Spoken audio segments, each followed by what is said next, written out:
नमस्कार दोस्तों। मेरा नाम है विजय कुमार। आप देख रहे हैं कॉमिक्स पिटारा चैनल को। हम लोग कॉमिक्स पढ़ रहे थे हवलदार बहादुर और सोट्टा सांड। इसका पहला और दूसरा पार्ट मैंने अपने चैनल पर अपलोड कर दिया है। पहले और दूसरे पार्ट में मैंने इस कॉमिक्स को 41 पेज तक कवर कर लिया था।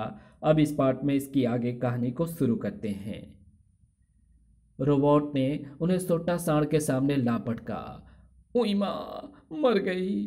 धाड़। आओ चमेली जान, हमने तुम्हें मुजरा सुनने के लिए बुलाया है। हो जाए कोई तड़पती हुई चीज, बैगन ले लो। हाय मर जाऊं, इस सांड के सामने नाचना पड़ेगा।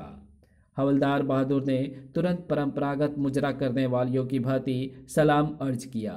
मेरे सरकार, ऐसा मुजरा सुनाऊंगी कि आप सब्जी बेचना भूल जाएंगे। तो फिर सुनाओ छमिया, जल्दी सुनाओ। तबले सारंगी की बिना ही शुरू हो गए हवलदार जी। आंखें मेरी नीली नीली मैं क्या करूं, होठ मेरे लाल लाल मैं क्या करूं। मगर सोटा सांड ये गाना सुनकर भिदक गया। ओए, ये क्या लाल नीली गा रही है? मुझे तो कुछ भी दिखाई नहीं देता। पहले घूंघट उठा। मैं हर किसी ऐरे गहरे के लिए घूंघट नहीं उठाती जी। क्या कह रही हो भिंडी रानी? मैं कोई ऐरा गहरा नहीं हूँ। गीत संगीत को भी खूब समझता हूँ। अगर तुम मुझे पसंद आ गई तो तुमको रूपनगर की रानी बनाकर अपने दिल के सिंहासन पर बिठा दूंगा और तुम्हारे साथ मैं भी गाया करूंगा। हाय अल्लाह, तुम्हें गाना भी आता है सांड जी? हाँ मेरी तुरई, मैं तुम्हें अभी गाकर और नाच कर दिखाता हूँ। उई। छोटा सांड ने जबरदस्त ठुमका लगाया। Sexy, I am a sexy, मेरी पैंट भी सेक्सी, मेरी जूती भी सेक्सी और बिल्कुल सांड की तरह ही नाचता है। गाते गाते ही छोटा सांड पटरी से उतर गया था। मेरे आलू भी सेक्सी, मेरे बैगन भी सेक्सी और टमाटर भी सेक्सी। हूँ हाँ हूँ। गाना गा रहे हो या सब्जी बेच रहे हो सांड जी? बस यही एक कमी है मुझ में, हर चीज में सब्जी घुसेड़ देता हूँ। अब तो घूंघट उठा दो मेरी गाजर। अजी परे हटो, अभी घूंघट उठाने का समय नहीं आया है। तभी दरवाजा इस प्रकार खुला था जैसे पर्दे आ गई हो। सोटा सांड वो भाग गया। धाड़। उई। अबे ओ लोटे, मेरे प्राइवेट कक्ष में बावले कुत्ते की तरह क्यों घुस आया तू? खटखटाया क्यों नहीं?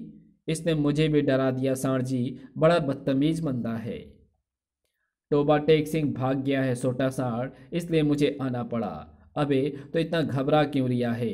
भागकर भी कोई इस अड्डे से बाहर नहीं निकल सकता, क्योंकि अड्डे का दरवाजा केवल मैं ही खोल सकता हूँ। मगर टोबा टेक सिंह को ढूंढना तो पड़ेगा ही। हाँ चलो, मैं भी उसे तलाश करता हूँ। मैं भी आपके साथ चलूंगी जी। पूरे अड्डे में हवलदार बहादुर की खोज शुरू हो चुकी थी। कहाँ चला गया ससुरा? शौचालय में भी नहीं है। जबकि शिकार तो शिकारी के साथ घूम रहा था। इसे कहते हैं बगल में लौंडा और शहर में ढिंढोरा। छोटा सांड एक वर्कशॉप में पहुंचा। टेका सिंह तो यहाँ भी नहीं है। लेकिन ये मुए रोबोट क्या बना रहे हैं? बम बना रहे हैं मेरी कमल ककड़ी। इन बमों को फोड़कर ही तो मैं तुम्हें रूपनगर की रानी बनाऊंगा। उई दैया, यहीं से फोड़ देंगे? नहीं मेरी गोभी, बमों को रॉकेट में रखकर रूपनगर पर फेंकूंगा। मगर वो प्रोफेसर पीपी मेरे लिए रॉकेट बनाने के लिए तैयार ही नहीं हो रहा। उसे एक बार मुझसे मिला दो, फिर रॉकेट तो क्या, जो कहोगे बना देगा।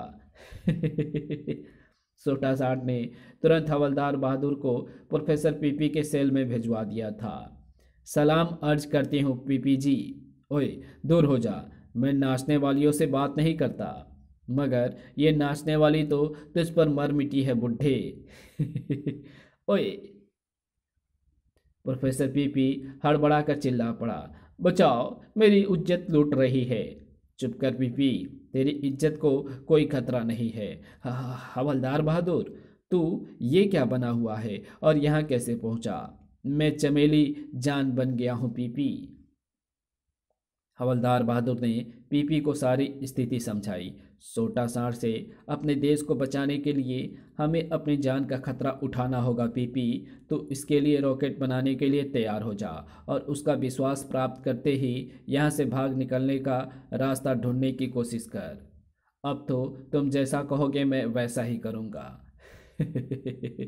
मैं भी सोटा सांड को उल्लू बनाकर उसके सारे राज जानने की कोशिश में लगा हुआ हूँ, मगर वो जिन अपराधियों की टोली यहाँ उठा लाया है वो लोग मेरे लिए खतरा बने हुए हैं। मैंने तेरे दिमाग में जो पावर भरी थी उससे काम लेकर बदमाशों का बंटाधार क्यों नहीं करता। ओए, तेरी वो फुसकी पावर है कहाँ? बहुत कोशिश के बाद भी वो प्रकट नहीं हो रही। मैंने तुझसे कहा था कि ध्यान एक बिंदु पर केंद्रित करने से ही वो पावर सक्रिय होगी। तभी सोटा सांड वहां आ पहुंचा। पालक ले लो पालक, चमेली जान, क्या कहता है ये नाफरमान। ये तैयार है मेरी जान, अब करेगा ये रॉकेट का निर्माण। चमेली जान ठीक कह रही है श्रीमान, मैं रॉकेट बनाने के लिए तैयार हूँ। मजा आ गया। टमाटर ले लो टमाटर। प्रोफेसर पीपी को तुरंत ही एक विशेष वर्कशॉप में पहुंचा दिया गया था। ऐसे रॉकेट का निर्माण करूंगा जो कभी उड़ नहीं सकेगा। हवलदार बहादुर उस समय सोटा सांड के कक्ष में आराम फरमा रहे थे। सोटा सांड तो टोबा टेक सिंह को ढूंढता फिर रहा होगा। इस बीच मैं अपना ध्यान केंद्रित करने का अभ्यास करता हूँ। छत में लगे फानुस पर उन्होंने अपना ध्यान केंद्रित कर दिया। कुछ ही देर बीती थी कि सोटा सांड आ पहुंचा। सो रही है, चुपके से जाकर इसका घूंघट खोल दूंगा। ठीक उसी समय हवलदार के मस्तिष्क में भरी पावर सक्रिय हो गई और टेलीपैथी पावर के वेग से फानुस टूट गया। सोटा सांड फानुस के नीचे पहुंच चुका था। छनाक, हाय, मर गया। फानुस उसके सिर पर आ गिरा। हाय अल्लाह, मेरे बलमा की बटलोई फूट गई, बहुत चोट लगी है राजा। घुर्र। बुल्ला लाट के बच्चे ने टंगवाया था ये फानुस, उसे छोड़ूंगा नहीं। बुल्ला लाट को बुला लिया उसने। फानुस से हमें इतनी चोट लगी है कि हम सब्जी बेचना भी भूल गए। दांत बंद कर बुल्ले के बच्चे, तेरे रहते ये हो क्या रहा है? पहले टोबा टेक सिंह गायब हुआ और अब ये फानुस गिरा। तुम्हारा ये आदमी एक नंबर का निकम्मा है राजा। ठीक कह रही हो रानी, अगर इसने दोबारा कोई भूल की तो मैं इसे गोली मार दूंगा। घुर्र। चमेली के बच्ची, तुम मुझसे किस बात की दुश्मनी निकाल रही है? हवलदार बहादुर सचमुच उसके दुश्मन बन चुके थे। अगर बुल्ला लाट ना रहे तो सोटा सांड की शक्ति आधी रह जाएगी, इसलिए बुल्ला लाट को आज ही ठिकाने लगा दूंगी। शाम को जब वो कक्ष में अकेले थे, बुल्ला लाट इधर से गुजरेगा तो ये फूल उसके उसके गले का कांटा बन जाएगा। फूल रखकर वो कक्ष में जा घुसे और दरवाजे में झीरी बनाकर बाहर झांकने लगे। आ गया मेरा शिकार। हवलदार ने फूल पर दृष्टि जमाई और टेलीपैथी पावर द्वारा फूल हवा में उड़ता चला गया। फूल उड़ रहा है। कक्ष का दरवाजा खोलकर हवलदार ने फूल को भीतर खींच लिया। ये क्या जादू है, पता लगाना होगा। बुल्ला लाट के भीतर आते ही हवलदार ने दरवाजा बंद कर दिया। फंस गया चूहेदान में। कहाँ गया वो फूल? फूल तो यहाँ तुम्हारे पीछे खड़ा है बुल्ला लाट जी। चमेली, तुमने भी फूल को उड़ते देखा है क्या? हाँ देखा है, ये रहा उड़ने वाला फूल। बुल्ला लाट लपक कर निकट पहुंचा। दिखाओ, पहले मेरी बाहों में आओ। ये क्या कर रही हो चमेली जान? तुम पर मर मिटी हूँ आड़ू, मुझे उठाकर अपने दिल में बिठा लो। बुल्ला लाट झांसे में आ गया। लो, उठा लिया मेरी चमेली, अब एक गाना सुनाओ मेरे राजा। बुल्ला लाट तुरंत ही शुरू हो गया। तो चीज बड़ी है मस्त मस्त, नहीं तुझको कोई होश होश, तुझ पर यौवन का जोश जोश। सोटा सांड उस समय टॉयलेट में था। तो चीजें बड़ी है मस्त मस्त। मेरे कक्ष में फिल्मी गाना कौन गा रिया है? जो भी गा रहा है उसे लाकर टॉयलेट में बंद कर दूंगा। गुस्से में सोटा सांड खूंखार हो उठा था। सोटा सांड की आवाज़ सुनते ही हवलदार बहादुर ने चिल्लाना शुरू कर दिया। बचाओ, छोड़ दे मुझे, हाय मेरी इज्जत लूट रहा है। ये क्या कह रही हो चमेली? तभी सोटा सांड उसके पीछे आ पहुंचा। बैठक ध्वस्त कर दूंगा बुल्ला लाट। घुर्र। सोटा सांड, मुझे इस राक्षस से बचा लो सोटा राजा।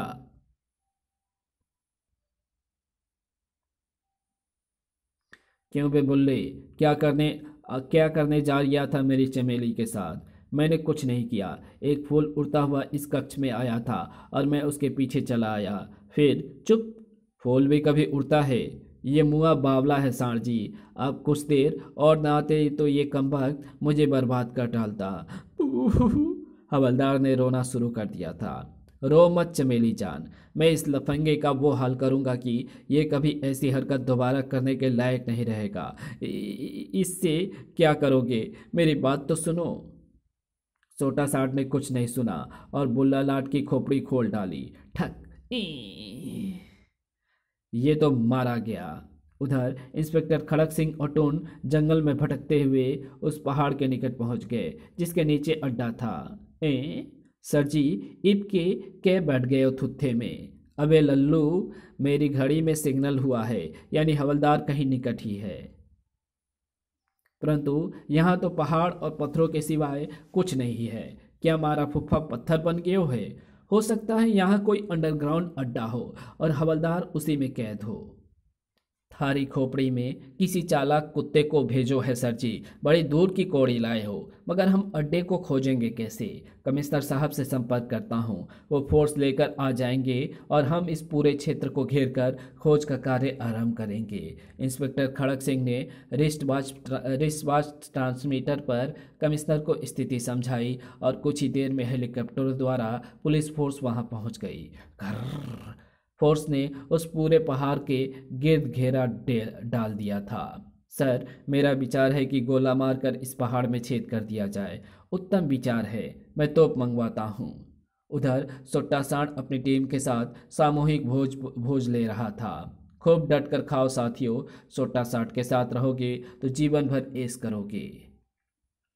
ऐश तो कर ही रहे हैं सोट्टा जी, लेकिन आज बुल्ला लाट क्यों नहीं दिखाई दे रहा? नाम मत लो उस कमीने का। उसने हमारी चमेली पर बुरी नज़र डाली थी, इसलिए हमने उसका बाजा बजा दिया। हवलदार बहादुर अपनी स्कीम सोचकर खुश हो रहे थे। सोटा साठ, तेरे ही यहाँ तो इन सब लालची और देशद्रोही कुत्तों का ही बाजा बजवाना है मुझे। अपनी टेलीपैथी शक्ति द्वारा हवलदार ने टिब्बा टिल्लू की प्लेट को छेड़ा था। पीटी। टिल्लू के देखते ही वो अंडा चमेली जान की गोद में जा गिरा। उई, के हो या रानी? सार जी, मुझे ये अंडा टिब्बा टिल्लू ने फेंक कर मारा है। क्यों बे टिल्लू, ये क्या हरकत थी? सो हवलदार बहादुर ने अपनी नजरों का फिर से कमाल दिखाया और इस बार टिब्बा टिल्लू के हाथ से मुर्गी की टांग छूटकर सोटा सांड के मुंह में जा घुसा। पुड़क। हाय दैया, इसने तो आपके मुंह में भी कुक्कर दी लात घुसेड़ दी। गुर्र, छोड़ूंगा नहीं। सोटा सांड जी, मैंने कुछ नहीं किया। वो अंडा अपने आप उड़ा था और टांग भी, तो ये जग भी अपने आप उड़ेगा बच्चू। तड़ाक। ये तो बेहोश हो गया। मेरी चंपाकली से जो भी बदतमीजी करेगा उसे मैं इसी प्रकार लंबा कर दूंगा। इसके बाद हवलदार ने लटकन लोटा की प्लेट से छेड़खानी शुरू की। आई सांड जी बचो, लोटे ने प्लेट फेंक मारी है। ओए लोटे तेरी, मेरी बात सुनो छोटा सांड जी, प्लेट मैंने नहीं फेंकी, तो ये कुर्सी भी मैं नहीं फेंक रहा हूँ। तड़ाक। यहाँ कोई गड़बड़ है सोटा सांड, चीज़ें अपने आप उड़ रही है, शायद कोई भूत घुस आया है। भूत कुछ नहीं होता है बे। तभी हवलदार ने एक डिश को मेज के ऊपर नचा दिया। होता है, भूत होता है। तभी पूर्व नियोजित योजना के अंतर्गत प्रोफेसर पीपी दौड़कर भीतर आया था। बचाओ। तुम्हें क्या हुआ पीपी? मेरे वर्कशॉप में भूत घुस आया है, उसने सारी मशीनें तोड़ डाली है। सांड जी, आपने बुल्ला लाट को मार डाला है, यह अवश्य ही उसी का भूत होगा। भूत के भय से वहां बैठे अन्य लोग उठकर संटी होने लगे थे। ओए, कहाँ जा रहे हो? अब हम क्या करें चमेली जान? अपने रोबोट को वर्कशॉप में भेजकर भूत का बंटाधार करा दो। सोटा सांड तुरंत रिमोट उठाने के लिए अपने कक्ष की ओर दौड़ पड़ा। अभी आया मैं। उसके जाने के बाद हमारी योजना सफल हो रही है पीपी। भूत वाला चक्कर चल गया है। वर्कशॉप में मैं करंट फैला आया हूँ। जो भी रोबोट भीतर जाएगा उसके भीतर हुई वायरिंग में शॉर्ट सर्किट होगा और फुट फुट फटाक। रिमोट लेकर छोटा सांड लौट आया और वे तीनों वर्कशॉप के बाहर पहुंच गए। मैं रोबोट्स को भीतर जाने का सिग्नल दे रहा हूं। संकेत पाते ही पहला रोबोट वर्कशॉप में घुसा। अगले ही पल उसका पटाखा बोल गया, फटाक। शेष रोबोटों का भी यही हाल हुआ था, फुट फुट फटाक। ये क्या हो रहा है? भूत ने रोबोटों का बाजा बजा दिया है राजा।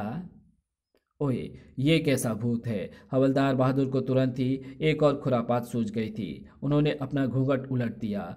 ऐसा भूत है जो तुम्हारी चमेली के अंदर घुस गया है। हवलदार बहादुर टोबा टेक सिंह का मेकअप पहले ही उतार चुके थे। छोटा सांड के लिए ये बिल्कुल नया चेहरा था। उस खूबसूरत चमेली की बजाय ये कौन चमेला आ गया? अगले ही पल वो भाग खड़ा हुआ। अब तो इस अड्डे से बाहर जाकर ही रुकूंगा। प्रोफेसर पीपी और हवलदार बहादुर उसके पीछे दौड़ रहे थे। अब ये बाहर जाने का रास्ता अवश्य खोलेगा पीपी।